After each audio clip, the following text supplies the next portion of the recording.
सोचो, एक ऐसा इंसान जो रहमतुल्लाह मीन के दिल के बहुत करीब था, जिसका चेहरा उन्हें उनके बचपन के दोस्तों की याद नहीं दिलाता था, बल्कि उनके अपने खून, उनके जिगर के टुकड़े, उनके बड़े नवासे की याद दिलाता था।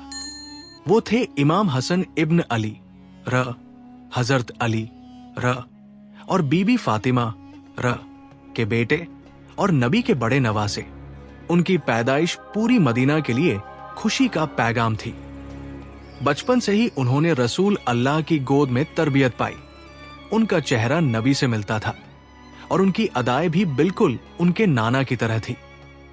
उनकी जिंदगी में अखलाक, सब्र, हया और सखावत का आलम था। एक बार जब किसी शख्स ने उन्हें सबके सामने गाली दी, तो उन्होंने गुस्से के बदले उस शख्स को इज्जत दी और तोहफा देकर फरमाया, लोग जो हमसे दुश्मनी रखते हैं उनको भी हम इज्जत ही देते हैं। इमाम हसन र की जूद व सखावत इतनी थी कि अपनी दौलत का आधा या कभी पूरा हिस्सा गरीबों में बांट देते।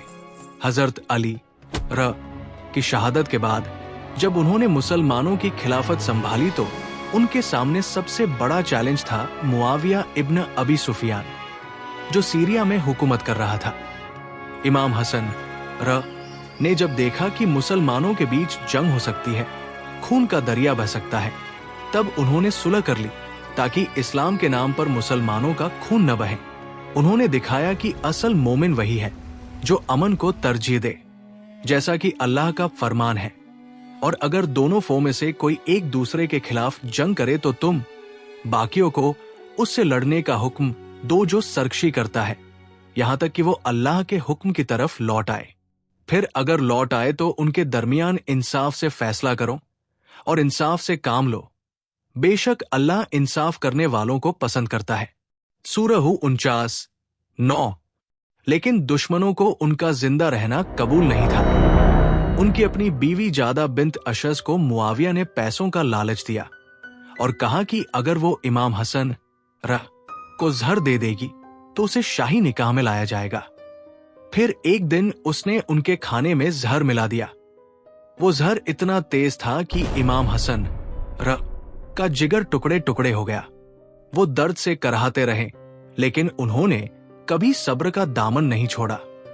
उस वक्त उन्होंने कहा, या अल्लाह, मुझे अपनी रहमत में जगह अता फरमा, जैसा कि अल्लाह का फरमान है, और बेशक अल्लाह सब्र करने वालों के साथ है। सूरह अल-बकरह 2:153। उनकी शहादत मदीना में हुई और उन्हें जन्नतुल बकी में दफन किया गया। आज तक उनका मुकाम मुसलमानों के दिलों में रोशनी बनकर चमक रहा है।